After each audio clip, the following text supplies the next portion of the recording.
नमस्कार. मी विद्यार्थी पाटणकर. स्वतः त्यांची बॅटे माझा मुलगा शिवा पाटणकर.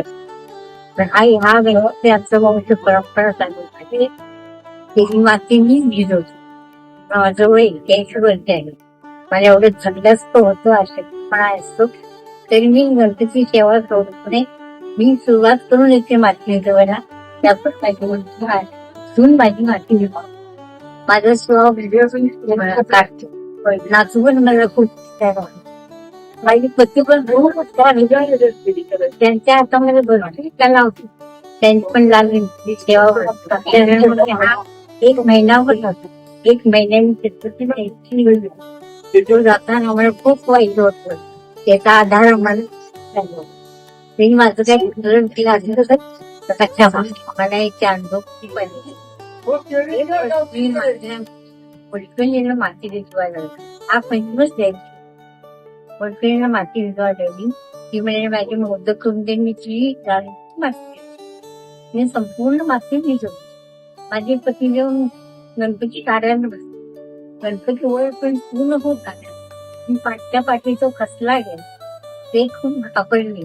त्यांनी आवडून हिंदू मग ताबडतोब मला फाईल बोलवली. ते पर्यंत तू फाईल माती कुणी मिळतो.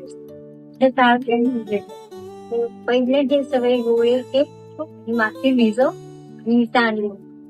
परत मी तसे गोळे घेतले, सगळे हात लावला माती नसली. मग त्यांनी गणपती सुरुवात केला. तो आपोआप होत काय माझा तिने कधीही माझ्या त्याच्यामध्ये कधी आलोलेलं नाही काय. त्या दिवशी मी मुकाळी मोठी अशी अडचण वगैरे तरी मी त्याची सेवा भरपूर केली. तीच करतो मी.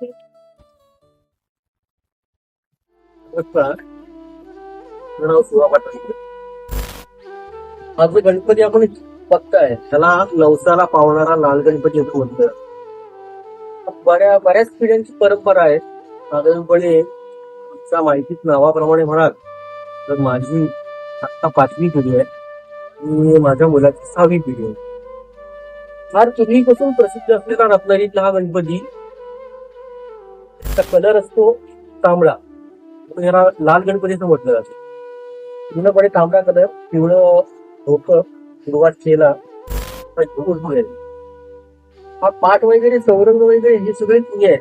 त्याचा पाठ 2007 मध्ये केलेला आहे. पण याचा आधी सुद्धा पाठ जुना होता.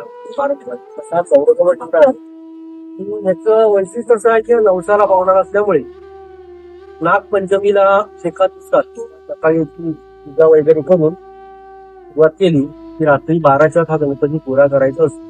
ही परंपरा आणि प्रथा फार पूर्वीपासून चालत आलेली आहे.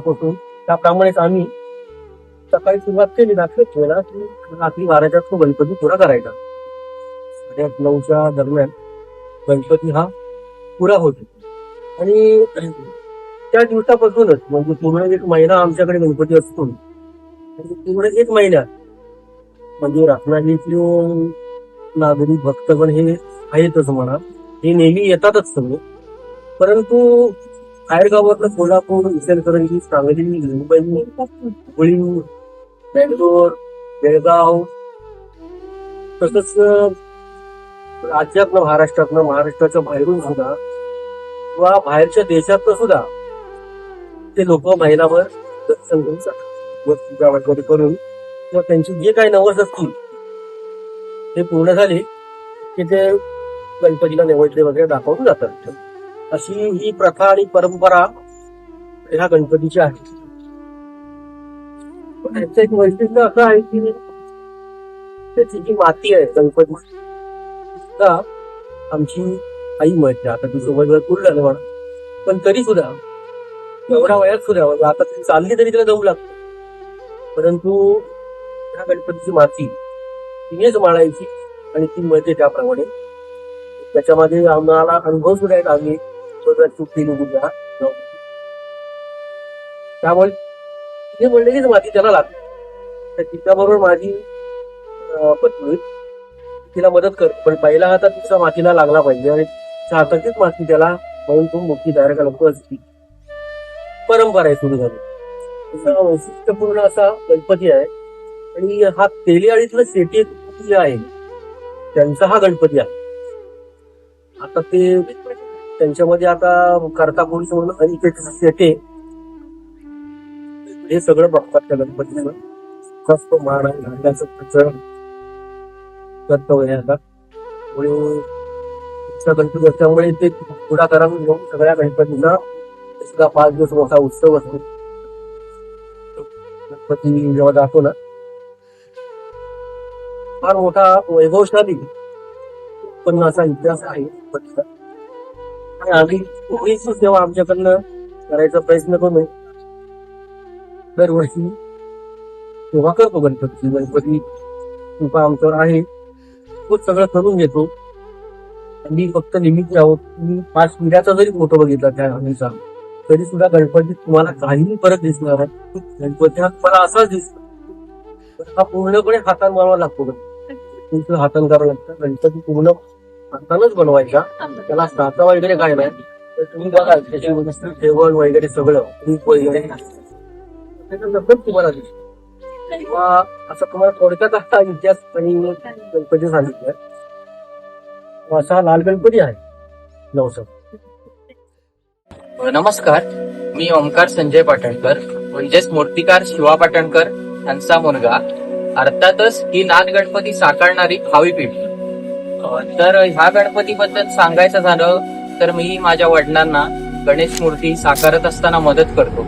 पण अजूनही मला बाकीच्या मूर्त्या मी सरळ खूप करतो. पण ह्या गणपतीचं अजूनही मला म्हणजे आपण म्हणतो की दैवाच्या मनात आल्याशिवाय पुढच्या गोष्टी घडू शकत नाही. तसंच जेव्हा ह्या गणपतीच्या मनात येईल तेव्हाच मी ही मूर्ती साकारू शकतो. तसंच तुम्ही हा गणपती बघितलात तर ह्या गणपतीला बाकीच्या गणपतींप्रमाणे कुठलीही पेड अथवा गादी असा प्रकार नाही. हा प्रत्यक्षात येऊन इथे पाटावर बसलेला आहे. म्हणून या गणपतीला गादी पेड असा प्रकार नाही. माझे आजोबा कैलासवासी दत्तात्रय पाटणकर हे सुद्धा खूप हुशार असे मूर्तिकार होते. रत्नागिरीतील सर्वात जुनं आणि प्रसिद्ध जर कलाकारांचं घराणं बघायचं झालं तर आमचं पाटणकरांचं घराणं. त्यांच्या हा नवसाला पावणारा रत्नागिरीतील पहिला मानाचा गणपती म्हणजेच लाल गणपती बाप्पा